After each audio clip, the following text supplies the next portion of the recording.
All right, welcome to Hidden Tracks podcast. My name's Shane Murphy. I'm your host. Today with me, I'm very lucky to have a friend of mine, lead singer, founder of the band the Milwaukees, Jersey City, New Jersey. Great band. They just had a new album come out called The Calling. Came out on Friday. He just had a big day today too. Had a nice live stream through Twitch.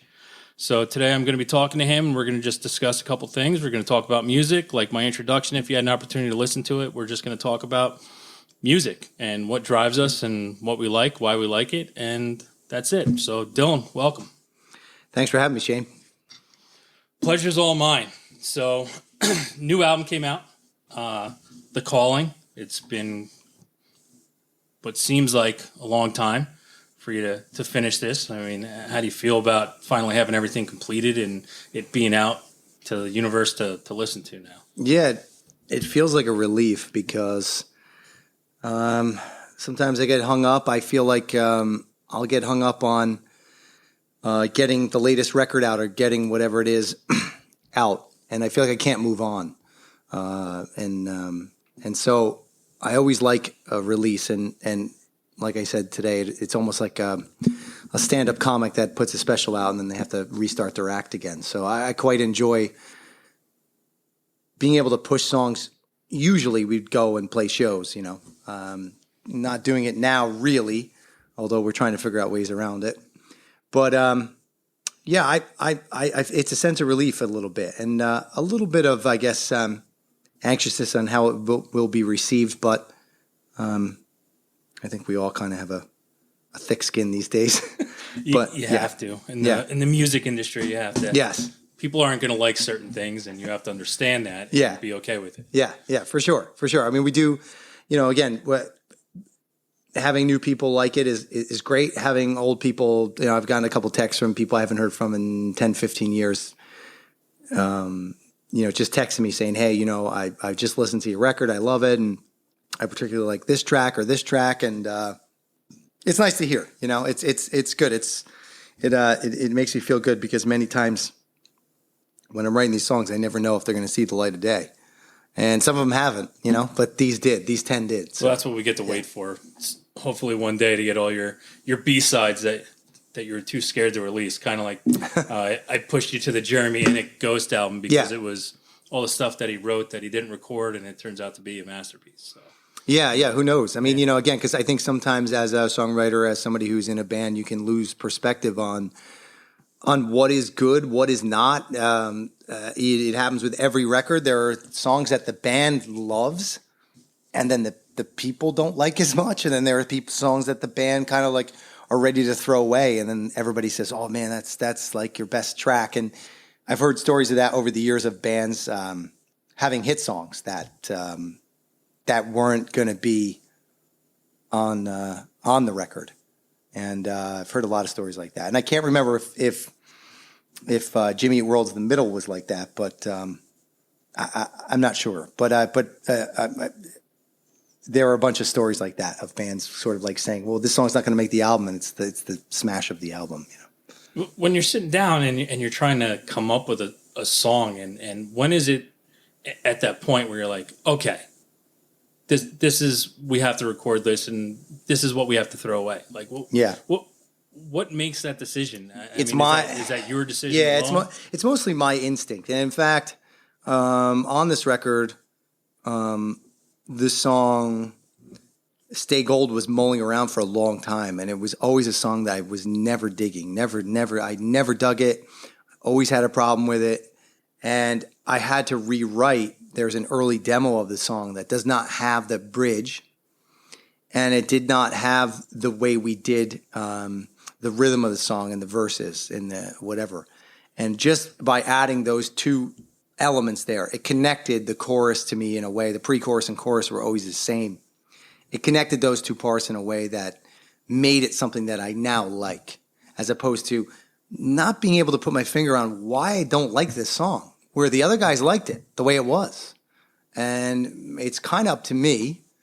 And sometimes it's up to sometimes other guys will chime in, but it's kind of up to me to go, even if everybody's digging it, for me to go, man, I really don't dig this. And a couple of times I've been 3 other guys have said, we love it. It's going on the record. And then, years later, I sort of, say to myself, I wish I didn't put that song on the record. I wish I just stood up and said, it's not going on the record.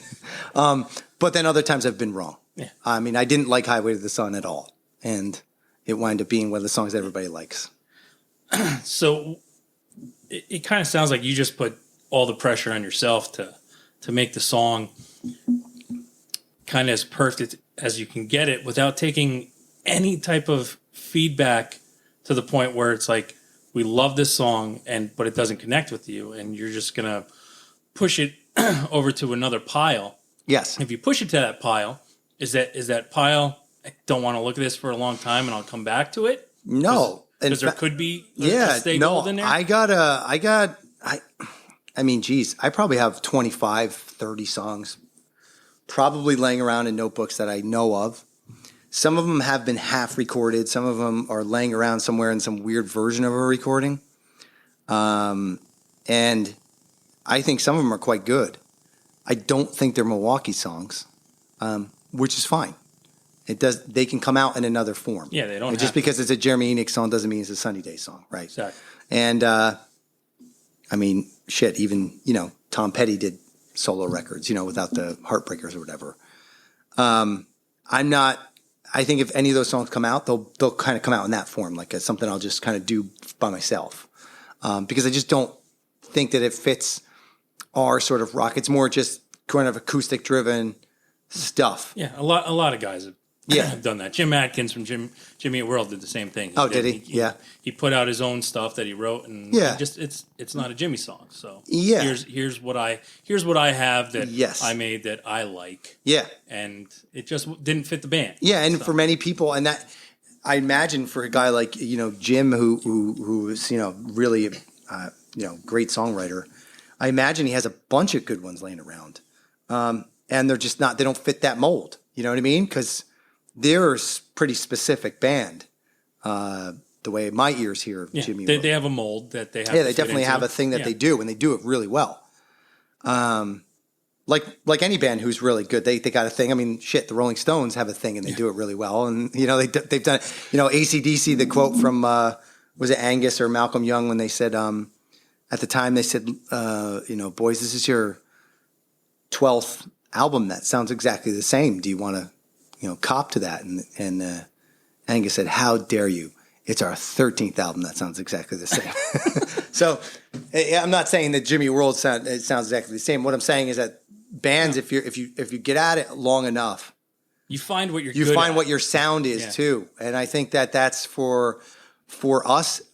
To me, I was just saying this to Jim Testa from Jersey Beat the other day. I was saying that to him, he was saying this new record is the most Milwaukee's record that we've ever done.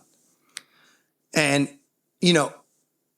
I was saying it's funny because I don't know if I just don't have much perspective, but from Stick Up to American Anthems, I feel like it's a mile apart. But maybe for the listener, it's not. I don't know. I don't think the song Marigold and Angel with a Knife have anything in common. I think they're two totally different bands.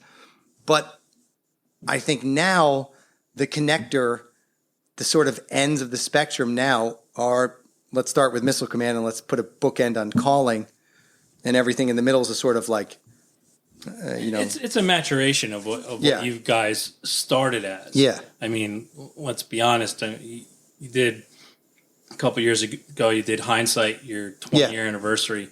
You've been doing it a lot longer than that. Mm-hmm. So from where you started to where you are now, I mean, the way to see the band mature, and not only as a band, but you as a songwriter too, you can see the maturation of the songs. And you can see the different feeling that comes out in the song and the lyrics and the music itself. You've grown into what you do well. Yeah. And you continue to do it. And I'm happy to be a part of it. And to get to see that growth has been pretty awesome for me. Yeah, no, that's what it's all about, right? So I wouldn't want to be in a band that's sort of stagnant and doing the same thing all the time. But at the same time, I have said to people, hey, look, I also have to reckon with the fact that, I'm in my 40s now, and there's not too many bands that I listen to that put out records in their 40s that I'm like psyched about. Yeah. You know what I mean? Something about the older stuff when you're younger and you're a little bit more dangerous maybe, and you got a little bit more of an edge to you, that sort of like what people define as sort of like the real stuff. And I think if you grow with an artist, I think you can, like, I don't think I would have been into, say, the album Tunnel of Love by Springsteen when I was 25. I really wouldn't have much use for it. I don't think many people would, unless they were Springsteen heads. Yes. They loved him from the beginning. Yes. And they just love everything he does. But now that I'm 44, I love that album because I feel like he is at the same place in life in that record that I'm at now. And so I don't discount that there are people that are going to listen to this new record that are around my age, or even if you are in your 30s or your 20s, you're getting older, and maybe you might connect more with stuff from 10 years ago. Maybe, you know, I've heard people say, hey, look, we're American Anthems Milwaukees fans, and I've heard people say we're Stick Up and Lloyd Justin fans, and then I've heard people say, well, you know, so there's different sort of like people that like different phases of the band. Well, it's nice because it's that tree, it's that ever-growing tree that it branches out, and every album is a different branch. Yeah. And hopefully you're just bringing more people in every time you come out with something new, because regardless of if you want to put it into, well, a lot of people sound the same and they're putting out the same music. They're still growing, and it's not the same music. It's different. You can hear it lyrically. It's different. It's different, and it brings in, just like anything else, it brings in different people because a different song catches people. Yeah, you know, I hear songs from bands and I'm like, I don't ever want to hear these guys. Yeah. They're terrible. Yeah. And all of a sudden they put out a song, and I'm like, if they have this in them, then maybe I didn't give them a chance somewhere along the line. Yeah. And I got to go back. Yeah. That's my fault. Maybe I missed out on something great, so Totally. now I got to backtrack. Totally. And I think that with you, I think that's what's great, because you do have that, and I've seen that, the pockets of fans. You have your missile and people that are like, that's all I want to listen to. That's what you guys are great. And that's cool. And that's fine, because that's when it hit them. Yeah. And I've talked about this, and I talk about it in my introduction to the show, is it's because, to me, music is that time machine. Yeah. Music is the closest thing in reality that we have to a time machine, where you can hear a song, you remember the day, the time, where you were, who you were with, and what happened to that song. When you saw it live for the first time, it was invigorating, and you were like, oh my God, this is my favorite song. I can't wait to hear it. And you go crazy because it has that connection. Yes. And I think you being in a band and writing those songs, I also don't think you get to see that connection. No. That song has with someone. No, I don't. Yeah. So it's hard for you as a songwriter and being in the band to just hear someone screaming at the top of the lungs that song when you're on stage, and you're just like, wow, this guy's going nuts. But meanwhile, you don't know what that song meant to him at that time. I have no perspective on the experience that anybody has when they're listening, because not only do I write the songs, but I'm the singer. So, you know, just like when you hear your voice back on something, it's an odd thing. Yeah. All I hear are the mistakes when I listen to me sing. I don't ever hear when people say, like, I love your singing voice. I recorded the introduction to the show 79 times before I was like, what the fuck? It's good as it's going to get. This is how my voice sounds. This is how my voice sounds. This is what it's going to be. And I've gotten kind of used to hearing my singing voice, but I also don't get to enjoy hearing myself. Not enjoyable to me. I can, if I drink enough, I can enjoy a song of mine, but like, man, I have to be really drunk. But like, I can't just put it on. I can put on, like, I think I listened to Lloyd Justin for the first time in like probably 17 years. And I actually, the day it came out. I actually laughed at, like, you know, like it was like, like that long ago. And I actually was able to chuckle in a good way about, like, just sort of like, I enjoyed it. And I sort of understood where we were at, because to me, I was so far removed from it. Mm-hmm. So much has happened since then. Yeah. So much has happened. But yeah, I mean, it's like, but I can't really listen to my own music. Plus, like, I'm a music fan. So like, I'm always listening to something else. You're always looking for something new and exciting. Yeah, and plus I've listened, like, when you make a record, you listen to it so many damn times. Yeah. I'm good. Yeah, I don't ever want to hear this again. I'm good. And you go to play it, probably, I heard it. and you're like, here we go. Playing again. live's a little different, but yeah, like just putting it on, like I can't imagine being in a band and being like listening to my own thing. Like it would be mortifying if somebody ever, you get in the van to go to the next town and you put in your your disc, or whatever, I mean, what are you jamming to? I mean, it's is the question, what does the band jam to, or no, it's how you were saying that you don't listen to it, but your album drops and you got to go to the next town, and you're like, oh, look, our CDs are here, and we throw it in on the Let's next listen town. to You're the not calling. Gonna do that. You're not going to do that. No, I heard it. Yeah. So I want to dive in a little bit deeper. This is one of the things that I want to find out, and how I want to find out about people. You're in music, and you've been playing music for a long time, and one of my biggest experiences in life is remembering the first time I heard something, and I was just like, I didn't know what it was. Music was always on. Yeah. You know, it's weird. We were at a party and music wasn't on in the background. You're like, this is weird. There's no music on in the background. But when you're a kid, and you hear something and it catches you, do you remember what it was that, like, you heard something? Yeah. And you're like, what is this? Yeah. There was always music on, but you heard something that just made you just switch and go, I need to listen to more of this. I need to hear more music and find out something. It wasn't Sesame Street anymore. No. Here's a song. Yeah, so there were a couple of different moments for me. And I start very young. My first memory of hearing something that I really loved was when I was 4. Up until I was 5 years old, we lived in a 2-family house in Bloomingdale, New Jersey. We lived in the upstairs, and there was a family. I think it was just a mom and a son. And again, I can't remember because I was really young. But as I remember, he was about 13 years old, and he had Kiss posters on the wall. So this would have been about 1980, 81, somewhere in that area. I remember going downstairs. I used to go down there. I mean, again, it's funny thinking about it. I was a 5-year-old kid, fancying myself hanging out with an older kid. But he had records, and he would play Kiss all the time. And, still to this day, Kiss just doesn't jive with me. In a way, like, unless I get really drunk, I'll put on Crazy Nights. But that's just because I'm trying to be ridiculous. But mine's Beth, because Beth's good too. Yeah. And I don't want to shit on Kiss because Kiss has a lot of tunes. They just do. I mean, so I'm not, and plus I don't want the Kiss Army after me. Okay. No one wants that. No one wants that. But I remember he had a Beatles record, and I Want to Hold Your Hand. That dun dun dun dun dun dun dun dun dun. Right. That's Yep. Something about those two guys, something about them. Like I was the only guy who knew. But I was a kid. I was like I know now why the Beatles are magic, because I didn't know anything about it, but I just heard them two singing. They're not even, I don't even think they're doing harmony. I think they're just singing in unison, like together. Yeah. And it just sounded so great to me.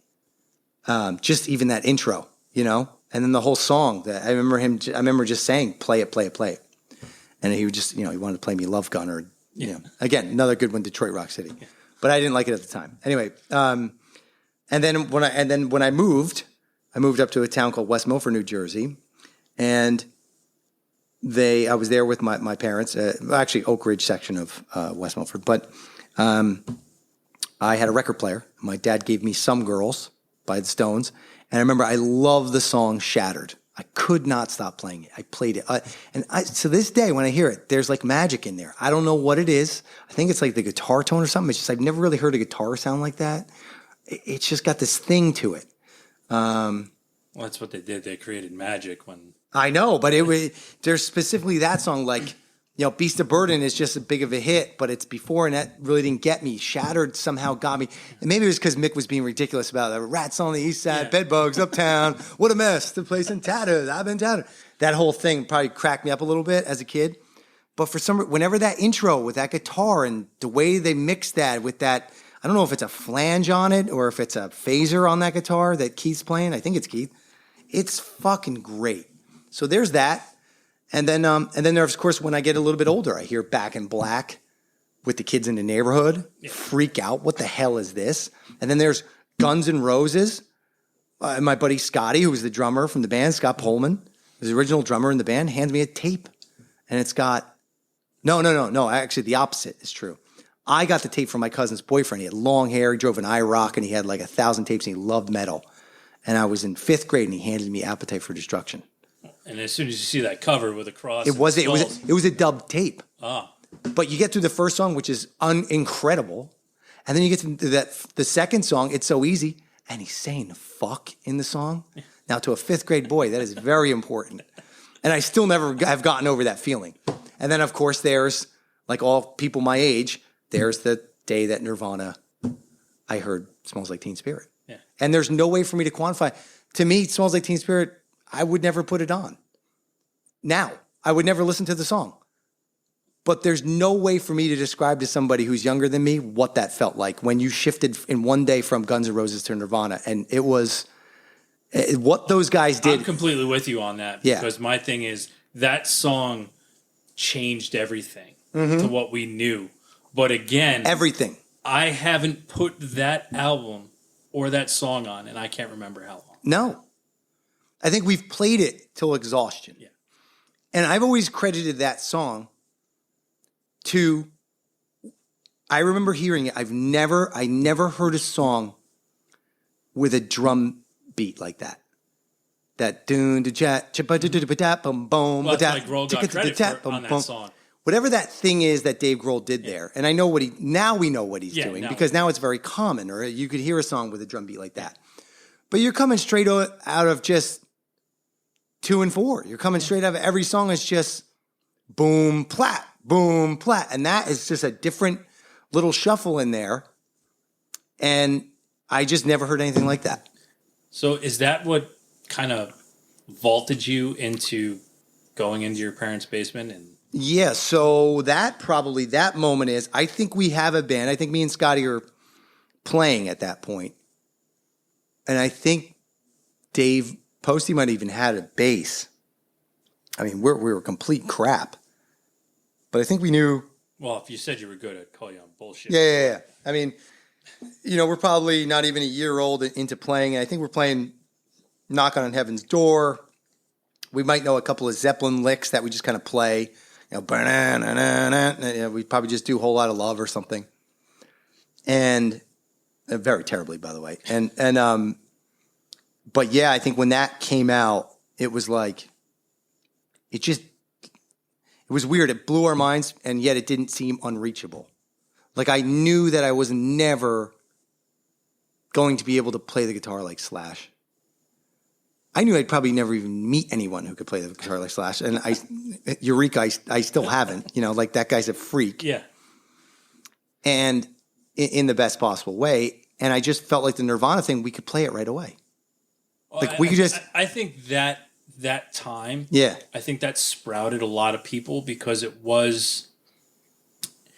I think it was so different. Yes. There was no more ballads. There was no more heavy metal ballads you were listening to. There was no more solos anymore. No. It was, here's the song. Yes. This is what it sounds like. You either like it or you don't, and we're going to the next song now. And the lyrics are heavy, and they're not about tits. No, it's not about coming up with euphemisms for your dick in a song. You're which is all AC/DC songs. Yeah.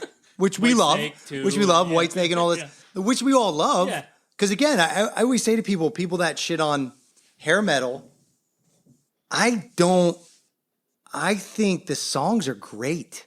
Not all of them, but there's so many great songs. So I don't give a shit. There's a lot of great songs. You and I were having this argument about White Line the other day. I think they are the most misunderstood and not recognized hair metal band of all time. To me, they came out with 3 amazing albums, and everybody knows, When the Children Cry. Like, okay, great. And wait. Yeah, and wait. But come on. There's more out there. Yeah. There's more stuff out there. And yeah. There's so many, what were Swords and Tequila? Swords and Tequila. By Riot. By Riot. Just heard it the other day. Just heard it the other day, and we're like, what is this masterpiece?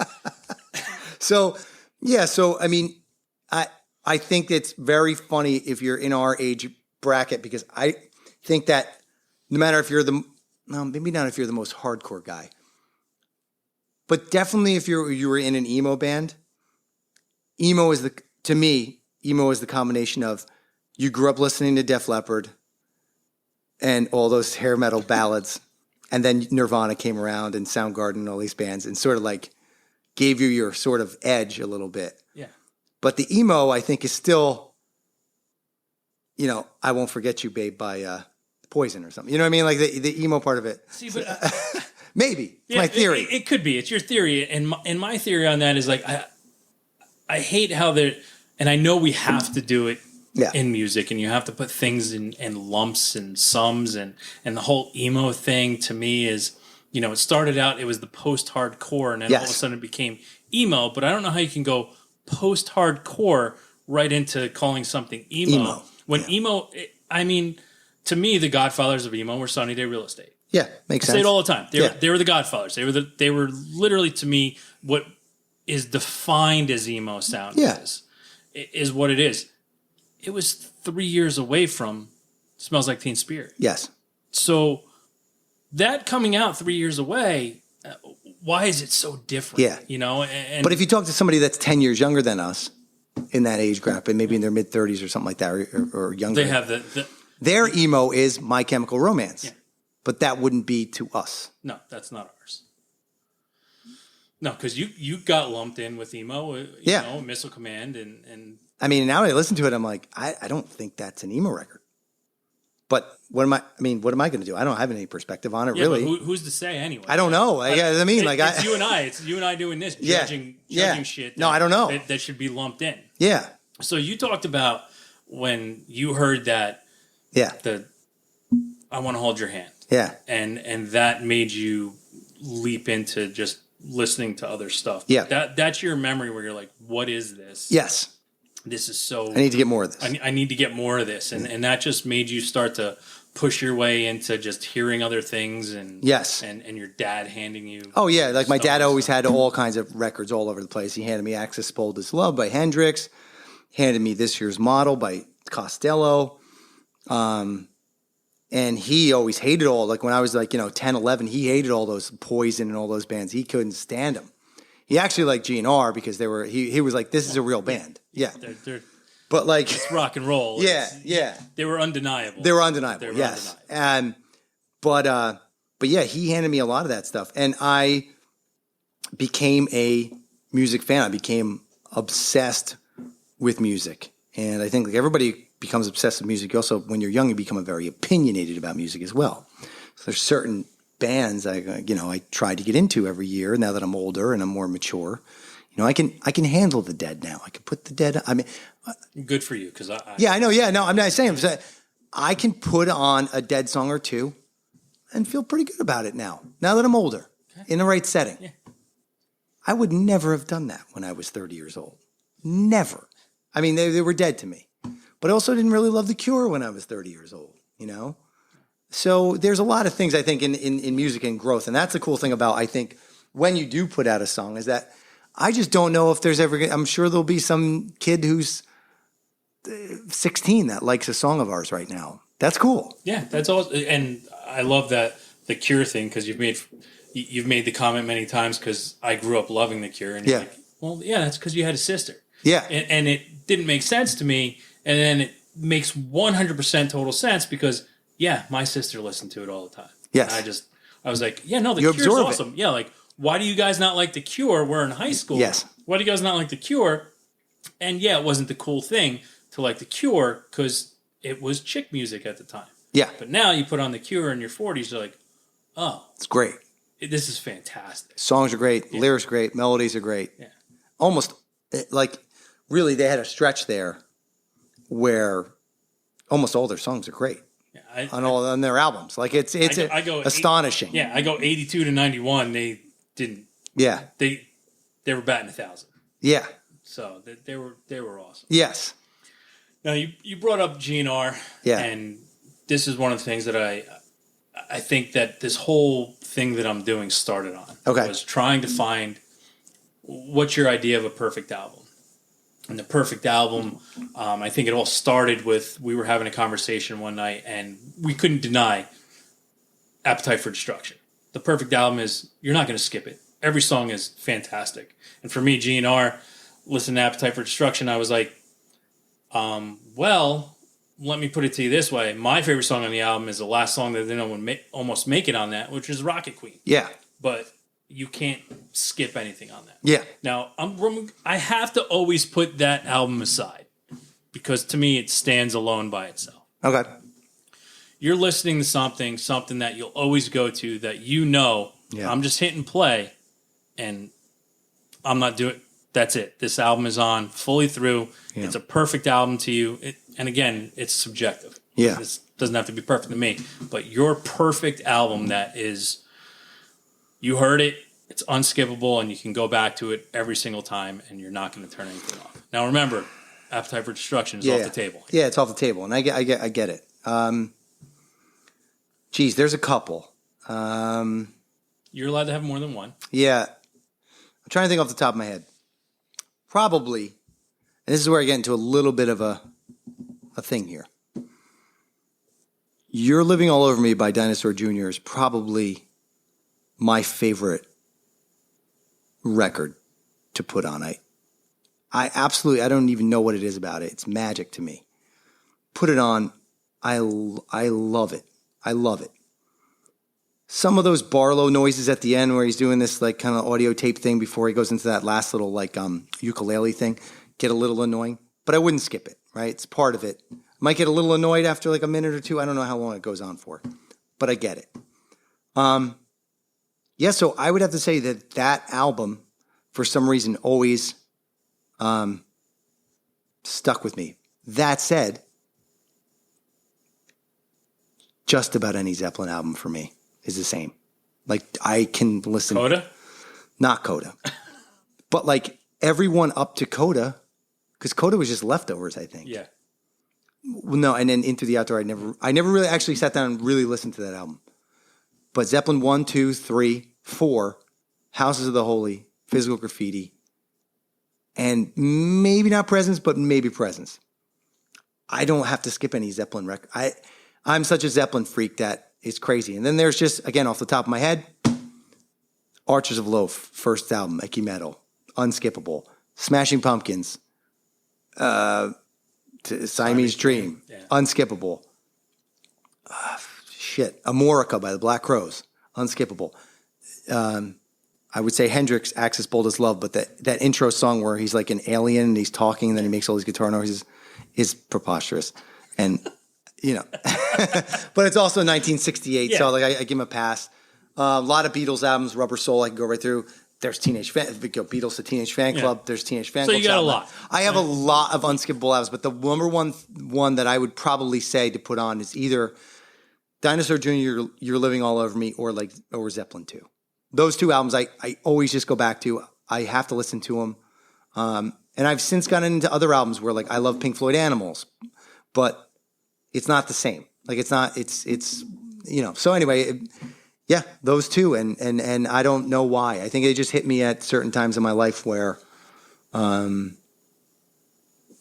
know, I think that Dinosaur one was like my intro into all this alternative music. You know, even around the Nirvana time, I soon got my hands on You're Living All Over Me, which came out in '87, but I didn't know that. I just thought it sounded like nothing I've ever heard. Yeah, well, I don't think a lot of people knew about it if they weren't in Massachusetts listening to it live. That's what I mean. And it blew my mind. To me, it was like rock and roll, and I didn't really love the singer, but like he had ripping ass guitar solos, and the songs kind of didn't even seem to have verses and choruses. I still think it's amazing what they accomplished.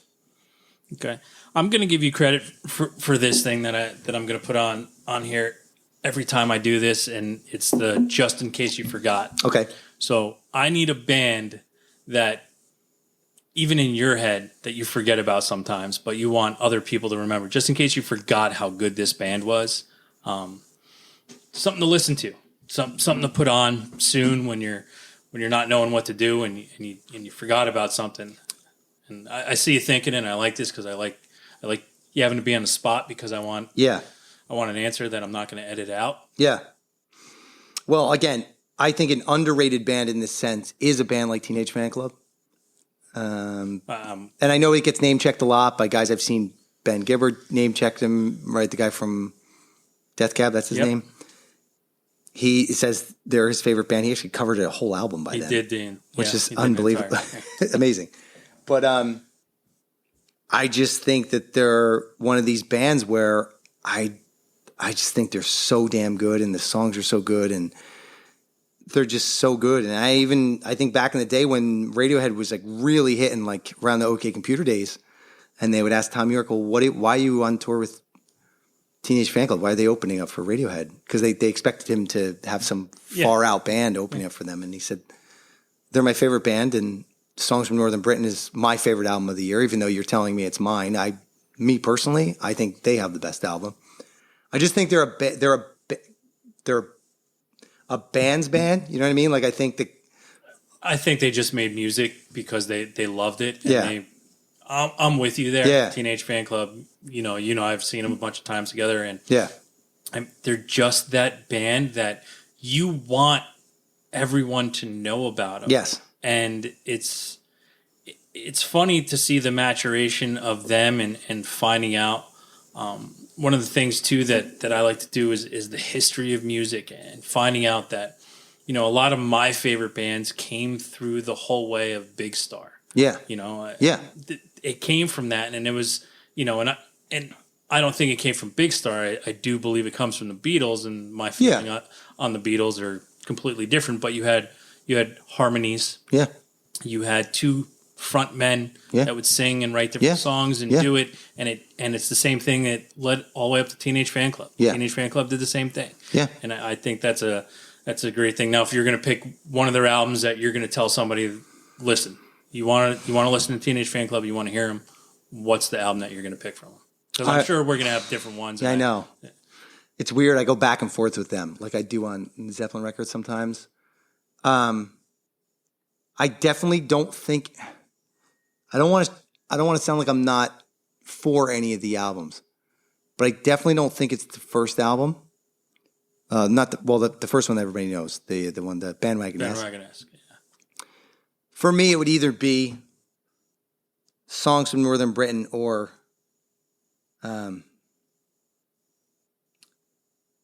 Grand Prix. And I know that I have a ton of friends that we all love 13. And 13 is very important to me because it was like at a certain point, Posty, who was in the band, who's not with us anymore, that was like his favorite record ever. And it ended with the song Gene Clark, and loved it. But yeah, I'd have to say when I was turning on Pierre Marceau from the Hero Pattern onto them, because he had never heard him, I go, what, are you kidding me? I gave him Songs from Northern Britain as a gateway drug. And then he went backwards from there. So yeah, I'd have to say Songs from Northern Britain for some reason. I don't know why. And that's why I knew we would definitely be different, because I am, and I think it's because my memories and first hearing it. I remember first buying Bandwagon-esque because the cover was great. It was something I never seen before. Yeah. It was pink and yellow and black. Had a money bag on it. Yeah, had a money bag, and I'm like, wow, this is great. And I listened to it, and I was like, oh wow, I like these guys. Yeah.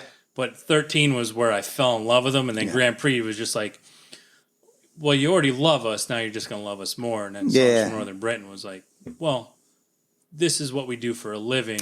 We're professionals. They were getting more and more polished. Yeah. And that's how I feel about you guys now, too, is it's that maturation. Yeah. It's that maturation. Before we end this, we're coming in on some time here. So one of the things that I also want to talk about, I'm going to give my top 3 of music I'm listening to right now. It doesn't have to be new music. Yeah. You know, I'm not gonna suck you off here and be like, oh, totally. The Milwaukees, The Calling, that's my top 3 right now. And it's not. But what I'm listening to right now, what are the 3 bands or artists that you're listening to right now that you think people may not know about that you just want them to get a chance to check out? So I'm trying to think of recently what I've been on. I just got back from going to the beach, and me and my wife make a bunch of playlists, and so we made all these different playlists. But things that I've enjoyed lately, new music. I like the new Margaret Price record. It was good. Yeah, you texted. Yeah. I liked it. I'm trying to think of something else that I've been listening to that I've been into. Oh, the White Reaper, the latest White Reaper album. Okay. Love it. Can't stop listening to it. It's a lot of fun. And then something else that I'm listening to that I'm trying to think. What do I put on a lot? That there's a lot of bands. I'm trying to think of. There's a lot of times it's through my wife. She's more of a digger now than I am. She'll dig out these new bands and present them to me. Did you ever have to do that? Like, did you ever have to be someone who found music? Like, did you ever have to have that? Yeah, I think when I was younger, I'd go into you'd go into whatever Sound Exchange or something and talk to the guy with the tattoos and figure out what it was. You know what I mean? And he'd give you a blue tip record or something. You know what I mean? So I definitely went through that phase of that. I'm trying to think if I've gone backwards at all to any bands that are maybe older that I'm that I just sort of got into recently, and I can't think off the top of my head. So it's I listened to the Margaret Price record, and then I also was listening to enjoying. I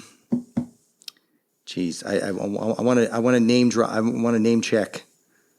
Somebody here because, well, why don't you go and then I'll think about my third.